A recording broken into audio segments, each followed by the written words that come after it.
আসসালামু আলাইকুম। আশা করি সবাই খুব খুব ভালো আছেন। এখন বিকেলবেলা, তো আজকে বিকেল থেকেই ব্লগটা শুরু করছি। তার আগে একটি অনুরোধ করে নিই, ভিডিও যদি ভালো লাগে প্লিজ একটি লাইক দিবেন। তো আজকে কোনো রান্নাবান্না নিয়ে আসিনি।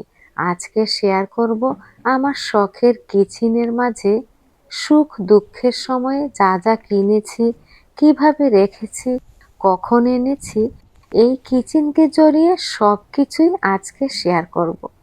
প্রথমে কান্ডুল জ্বালিয়ে দিলাম। এটা একটা ড্রয়ারের মতো stand, computer table, coffee machine organiser, অথবা আমি যেভাবে রেখেছি সেভাবেও ইউজ করা যাবে। আমি এই পটগুলাতে রেখেছি স্পাইস পাউডার, আর পেছনে তো দেখতে পাচ্ছেন অতিরিক্ত প্যাকেটে যেগুলো টি বা কফি সুগার থাকে ওইগুলো রেখে দিয়েছি। এই তো ড্রয়ারের ভেতরে সব কফির প্যাকেট, খোস্টা পট এগুলো রেখেছি যাতে করে সবাই খুঁজে নিতে পারে সহজেই। এটা একটা জুট বাস্কেট, একেবারে কম দাম, মাত্র 6 পাউন্ড। এই ফেরি লাইট বোতলটা এনেছিলাম 2017। আমাদের এখানে পাউন্ডল্যান্ড বলে একটা শপ আছে, ওখান থেকে। বাংলাদেশেও আছে দেখেছি, যাকে বলে 99 টাকা। মাশাল্লাহ, এখনো ভালো আছে। এই জিনিসটা একদম নতুন, মনে হয় গত সপ্তাহে এনেছিলাম। প্লেট, কাপ, কাটলারিজ সব রাখা যায়। এই প্লেট রেকের দাম অনলি 17.99। আমার ছোট কিচেনের ছোট মোটো জানালা, তো জানালার এক পাশে ওয়াশিং আপ সব কিছু রেখেছি, আর ওই পাশে কুকিং অয়েলের বোতল রেখেছি, যার মাঝে দেখতে পাচ্ছেন তেল নেই, বোতলটা খালি। যখন এর দিকে তাকাই মনে মনে ভাবি, আল্লাহ, এত তেল খাই। আমি আগেই বলেছিলাম আমার আরো একটি কফির অর্গানাইজার আছে। আমার অনেক শখের, বহুত পুরনো পুরনো বলে নামগুলি মিটে গেছে।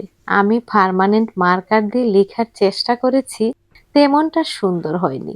এই যে দেখছেন গার্লিক জার, এত সুন্দর, এত কিউট, দেখেই বুঝতে পারছেন স্মার্ট কিউট। এর দাম নিয়েছে 22 পাউন্ডসের মতো। এসব জারগুলোতে রাখা আছে বাদাম জাতীয় যা আছে তাই। আর সুন্দরের জন্য একটি মানি প্লান্ট রেখেছি। এবারে আসুন ডিআইওয়াই স্পাইস রেক। আমার হাজবেন্ড আমার জন্য বানিয়েছে। এখানে সকল জার আনিয়েছি আমাজন থেকে, 5 বছরের উপরে তো হবেই।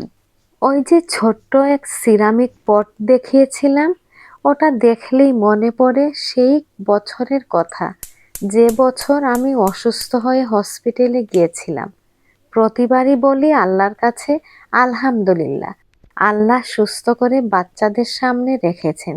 সুস্থ হয়ে বুঝতে পারি সুস্থতা আল্লাহ তাআলার অনেক বড় নিয়ামত, যা শুধু অসুস্থ থাকলে উপলব্ধি করা যায়। সেই যাই হোক, যেখানে আপনারা প্রতিদিনই দেখেন আমি রান্না করি, তাও দেখিয়ে দিলাম।